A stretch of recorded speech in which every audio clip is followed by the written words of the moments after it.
Some love stories are beautiful. Mine was forbidden. He was my teacher, twice my age, respected by everyone. And yet I couldn't stop myself from falling for him.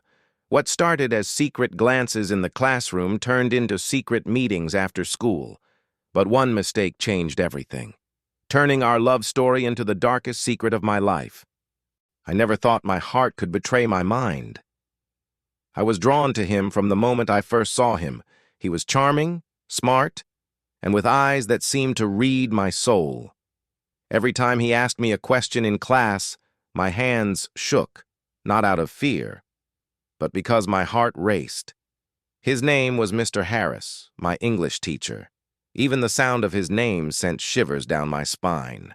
I was 17, a senior in high school, and he was in his early 30s, a published author who'd been invited to teach at our school for a semester. I was an avid reader, and when I saw his name on the syllabus, I thought, wow, this is going to be an amazing semester. Little did I know how right I was. It all started on a Friday afternoon. I was struggling with an assignment and decided to stay back after class to ask him for help. As the other students left, I sat there trying to organize my thoughts. He must have noticed my confusion because he walked over and asked, "Can I help you?" Yeah. I need help understanding this essay question," I said, pushing my hair behind my ear. "Well, let's start at the beginning," he said, taking a seat. And that's when it happened. As he leaned closer to look at my paper, I caught a whiff of his cologne. It was intoxicating. I tried to focus on my assignment, but it was hard with him sitting so close. His presence was like a magnet, drawing me in even though I knew I should resist. "You're different from the others," he said suddenly, breaking the silence. "You think deeper." Those words were like fuel to my already flickering feelings. I looked up at him, surprised. I do," I managed to say. "That single sentence planted a seed that grew into something big," he continued, his eyes boring into mine. "I saw the spark in your eyes, the hunger for knowledge. It reminded me of myself when I was a student." He paused, then added softly, "It's rare to find that in a classroom these days." From that day on, I started noticing things, little things that made me question his intentions. His gaze lingered on me a second longer than necessary. His smile seemed softer when directed at me. He praised me in class, which made me blush and feel special. Was he actually flirting with me? Part of me, the logical part, screamed danger. But the other part, the part that had fallen head over heels in love with him, whispered love. I was confused, scared, but also excited. Excited to be chosen, to be seen by him. It started with late-night messages. He would text me about an assignment or quiz, and I would reply promptly. Then the messages turned personal. He asked about my dreams, my fears, even my loneliness. At first, I thought it was just kindness. After all, he was my teacher. But as weeks passed, I realized there was something more. Something dangerous. Something thrilling. One rainy evening, I found myself in his car. We were supposed to meet at a cafe to discuss an assignment, but he had suggested driving instead. "It's better if we talk in my car," he said, his voice low and urgent.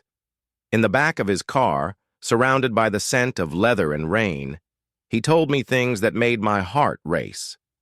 He told me he liked me a lot. He told me he wanted to be with me.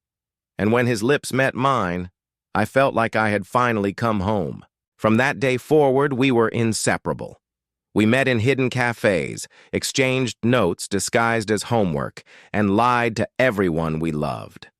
I told myself it was love, but deep inside I knew it was an affair that could destroy us both.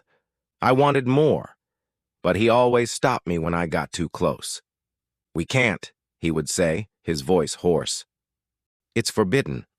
I'm your teacher."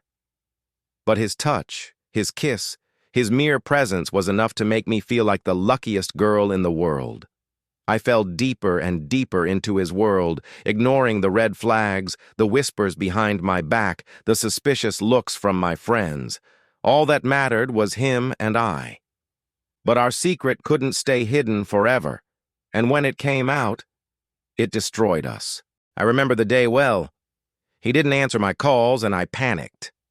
I went to the cafe where we usually met, only to find him sitting with another woman. My chest tightened. I later found out that the woman was his wife. Yes, the man I had fallen head over heels in love with was married. I wasn't his only secret. My world collapsed around me. How could I have been so blind? He had a wife, a family. I confronted him the next day at school. I needed answers, but all I got was pain. "I never thought this would happen," he said, his eyes downcast. "I thought I could control it, but I guess I can't." "What?" I cried. "What do you mean? Why did you lead me on?" "Because I like you, Emily," he whispered. "I really like you, but this can't go anywhere. You're just a distraction, nothing more." His words cut like knives. The man I thought I loved was nothing but a liar. Days turned into weeks, and the pain didn't subside. I still loved him, but now I hated him too. I hated him for breaking my trust, for shattering my dreams, for turning my life into a never-ending nightmare. I wanted to scream, to cry, but I couldn't. I had to be strong. I had to move on. Then came the day when my parents found out. I remember their shocked faces, their angry words, their desperate attempts to comfort me. I felt their pain, too, because they weren't just worried about me. They were disappointed in themselves. They had failed to protect me. But what could they have done? How could anyone protect you from a secret that hides in plain sight? As for him, he lost his job, his reputation, his marriage. I saw the headlines in the newspaper, read the gossip online. He became the town's infamous philanderer, the cheating teacher. No one defended him, no one understood him, and maybe that's what he deserved. Now, whenever I walk past that old classroom, I don't see a love story. I see a warning. Some secrets are too heavy to keep, and some loves are never meant to be. Falling in love with my teacher wasn't destiny. It was my biggest mistake. Did you enjoy this story? If you want to hear more stories like this, please subscribe to the channel and leave a comment below. Let me know what you thought of the story. Also, check out these other amazing stories. Thank you for watching, and I'll see you in the next video.